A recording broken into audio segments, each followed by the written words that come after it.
පපුවේ වේදනාවක්. අපි කොහොමද හරියටම දැනගන්නේ මේක සාමාන්‍ය දෙයක්ද එහෙම නැත්නම් බරපතල අනතුරු ඇඟවීමක්ද කියලා?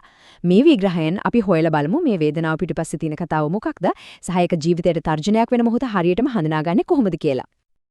ඇත්තටම පපුවේ වේදනාවක් කියන්නේ ගොඩක් දෙනෙක්ට පොදු අත්දැකීමක්. ඒකෙන් ඇත්තටම කියවෙන්නේ මොකද්ද? මේක හුඟක් වෙලාවට ලොකු ප්‍රහේලිකාවක් වගේ.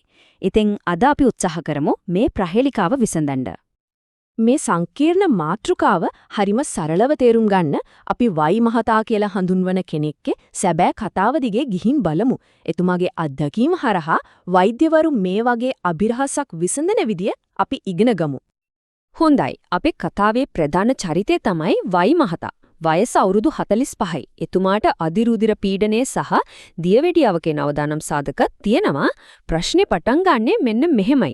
දැන් සති 4ක විතර කාලයක ඉඳන් ඇවිදිනවා වගේ පොඩි වෙහෙසක් දරනකොටත් එතුමාගේ පපුව මැද්දෙන් වේදනාවක් එනවා. අපේ විමර්ශනය පටන් ගන්නෙ අන්න ඒ හෝඩුවාවෙන්. හරි. දැන් අපි යමු රෝග විනිශ්චය කරන අධ්‍යයනයට. මේක හරියට රහස් පරීක්ෂක පතාවක් වගේ තමයි. මෙතනදී රෝග ලක්ෂණ කියන්නේ තමයි අපේ හෝඩුවාවන්. බලමු වෛද්‍යවරයෙක් මේ හෝඩුවාවන් එකතු කරගන්නේ කොහොමද කියලා. බලන්න වෛද්‍යවරයෙක් රෝග ලක්ෂණයන් ගැන අහන්නේ හරිම ක්‍රමානුකූල විදිහට. අහන්නේ හැම ප්‍රශ්නයකටම ලොකු හේතුවක් තියෙනවා. උදාහරණයක් විදිහට වේදනාව තියෙන්නේ හරියටම කොතනද? ඒක පටන් ගත්තේ කොහොමද? දැනෙන්නේ හිර කරනවා වගේද නැත්නම් පිහියකින් නැනිනවා වගේද? මේ වේදනාව හක්කට හරි අතට හරි පැතිරෙනවද? ඒකම දාඩිය දැමීම ඔක්කාරය වගේ වෙනත් ලක්ෂණ තියෙනවද? මේ ලැබෙන හැම උත්තරයක්ම හරියට ප්‍රහේලිකාමක කෑල්ලක් වගේ තමයි. ඒවා එකතු කරලා තමයි සම්පූර්ණ චිත්‍රය මවන්නේ. අර ප්‍රශ්න ටිකට ලැබෙන උත්තර අනුව වෛද්‍යවරු විවිධ හැකියාවන් ගැන හිතන්න පටන් ගන්නවා. බලන්න හදවතින් එන වේදනාවකට විශේෂ ලක්ෂණ තියෙනවා. පෙනහළු ආශ්‍රිත වේදනාවකට ඊට වඩා සම්පූර්ණම වෙනස්. මාංශ පේශි වේදනාවක් නම් ඒක ඇඟ හොලවනකොට වෙනස් වෙනවා. මේ විදිහට එකින් එක හේතු අයින කරලා තමයි නිවැරදිම රෝග මූලය හොයාගන්නේ. එම් මහතාගෙන් යතු කරගත්තු මේ සියලුම හෝඩුවාවන් විශ්ලේෂණය කළාට පස්සේ වෛද්‍යවරුන්ට මූලික රෝග විනිශ්චයකට එන්න පුළුවන් වෙනවා.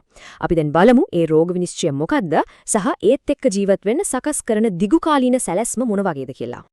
තින් රෝග විනිශ්චය තමයි නිදන්ගත ස්ථාවර ඇන්ජයිනා. එහෙමත් නැත්නම් chronic stable angina. මෙතනදී ස්ථාවර කියන වචනය හරිම වැදගත්. ඒකෙන් කියවෙන්නේ මේ වේදනාව අනපේක්ෂිතව එන එකක් නෙවෙයි. වෙහෙසවනාම එනවා විවේක ගත්තාම නැති වෙලා යනවා. ඒ කියන්නේ මේක දැනට පාලනය කර හැකි මට්ටමක තියෙනවා. ස්ථාවර ඇන්ජයිනා තත්ත්වය පාලනය කරන්න නම් හොඳ ශක්තිමත් උපාය මාර්ගයක් අවශ්‍යයි. ඒක ප්‍රධාන කුළුණු 3ක් උඩ තමයි ගොඩනැගිලා තියෙන්නේ. එකක් තමයි ජීවන රටාව වෙනස් කිරීම, 2 ඖෂධ ප්‍රතිකාර සහ 3 රෝගී අවධානම නිරන්තරයෙන් තක්සේරු කිරීම. ප්‍රතිකාර සැලැස්මේ පළවෙනි ආරක්ෂක පියවර තමයි ඇස්පිරින් වගේ ඖෂධ. මේවයින් කරන්නේ සරලවම කිව්වොත් රුධිරය ටිකක් ලිස්සන සුළු කරන එකයි. එතකොට රුධිර පට්ටිකා එකට ඇලිලා භයානක ලේ කැටි හදන එක නවතිනවා. මේකෙන් හෘදයාබාධයක් ඇතිවීමේ අවදානම කෙලින්ම අඩු වෙනවා. ඊළඟට ස්ටැටින්ස්. මේවා හරියට රුධිර නාල පිරිසුදු කරන කණ්ඩායමක් වගේ වැඩක් කරන්නේ. මේ ඖෂධ වලින් නරක කොලෙස්ටරෝල් මට්ටම අඩු කරලා රුධිර නාල බිත්තිවර මේදේ තැන්පත් වෙන එක. ඒ කියන්නේ මලකඩ බැඳෙන එක නවත්තනවා. මේකෙන් රෝග ලක්ෂණ පාලනය කරනව විතරක් නෙවෙයි රෝගයට මුල් වූ හේතුවටම පහර දෙනවා. ඒ වගේම රෝගීන්ට GTN, ඒ කියන්නේ ග්ලිසරිල් ට්‍රිනිට්‍රේට් කියන ඖෂධය නිතරම ළඟ තියාගන්න උපදෙස් දෙනවා. මේක හරියට ගිනි නිවන උපකරණයක් වගේ දෙයක්. පොපුවේ වේදනාව ආපු ගමන් දිව යට තියාගත්තම ඒක ක්ෂණිකව හදවතේ රුධිර නාල පළල් කරලා රුධිර ගමනාගමනය යථා තත්ත්වයටපත් කරනවා. වේදනාව ඒ මොහොතේම සමනය වෙනවා. මෙන්න මෙතනදී තමයි කතාවේ නාටකීය හැරෝම් ලක්ෂය එන්නේ. මෙතනදන් වේගය සහ හදිසි බව හොඳටම වැඩි වෙනවා. වයි මහතාගේ ස්ථාවර තත්වයේ හදිසියෙම භයානක අතට හැරෙනවා. දැන් බලන්න වයි මහතාගේ රෝග ලක්ෂණ සම්පූර්ණයෙන්ම වෙනස් වෙලා. මේක කලින් වෙහෙසෙද්දි විතරක් ආපු වේදනාවක් නෙවෙයි. මේක පැය ගාණක් තිස්සේ පවතින දරුණු වේදනාවක්. ඒකම අධික දහඩිය දැමීම සහ වමනයක් තියෙනවා. මේවා ස්ථාවර තත්වයක ලක්ෂණ නෙවෙයි.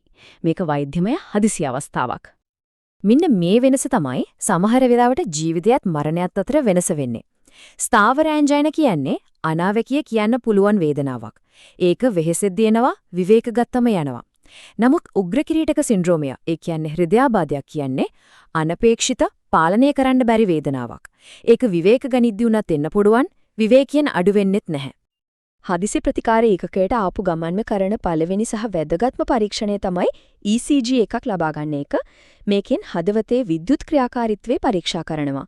වයි මහතාගේ ECG වාර්තාවෙන් පැහැදිලිවම පේනවා එතුමාට තියෙන ස්ටෙමි කියන බරපතලම වර්ගයේ හෘදයාබාධයක් කියලා. හෘදයාබාධ ප්‍රධාන වශයෙන් වර්ග දෙකක් තියෙනවා. ස්ටෙමි කියන්නේ හදවතට ලේ සපයන නාලයක් සම්පූර්ණයෙන්ම අවහිර වීම. එන්ස්ටෙමි කියන්නේ නාලය අර්ධ වශයෙන් අවහිර වීම. ස්ටෙමි තත්ත්වය තමයි වඩාත් භයානක. මොකද ඒකෙන් හෘදය පේශියට ලේ සැපීම සම්පූර්ණයෙන්ම නැවතෙනවා. ඒ නිසා ප්‍රතිකාර ක්ෂණිකවම අවශ්‍යයි. හොඳයි. දැන් අපි යමු ප්‍රතිකාර අධ්‍යාරයට. මෙතනදී හැම තත්පරයක්ම රත්තරන් වටිනවා. මේක ඇත්තටම කාලයත් එක්ක කරන ලොකු තරංගයක්. වෛද්‍ය ක්ෂේත්‍රයේ ප්‍රසිද්ධ කියමනක් තියෙනවා කාලයේ යනු හෘද පේශියයි කියලා.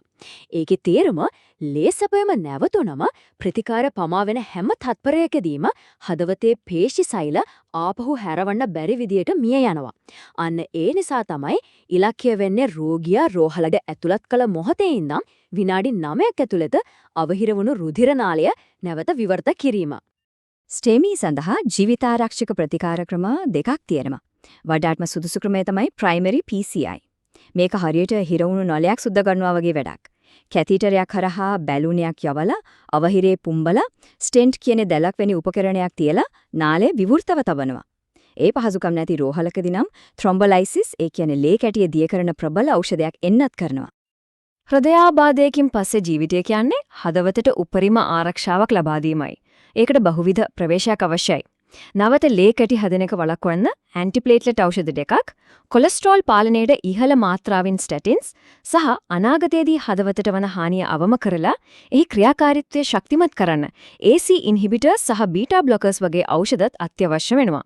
මේ සියල්ලම ජීවිත කාලය පුරාම පවත්වා ගන්න ඕන. ඉතින් වයි මහතාගේ කතාව හරහා අපි දැක්කා පාලනය කරන්න පුළුවන් තත්වයක් වුණත් ක්ෂණයකින් ජීවිතයට තර්ජනයක් වෙන්න පුළුවන් විදිහ. මෙතන තියෙන වැදගත්ම පාඩම තමයි අපේ ශරීරයේ දෙන සංඥාවලට සමන් දීම. පපුවේ වේදනාවක් විශේෂයෙන් මේකේ ස්වභාවය වෙනස් වෙනව නම් ඒක කවදාවත් සුළුවෙන් තකන්න එපා. මොකද හදිසි අවස්ථාවකදී කාලය තමයි අපි ළඟ තියෙන වටිනාම සම්පත.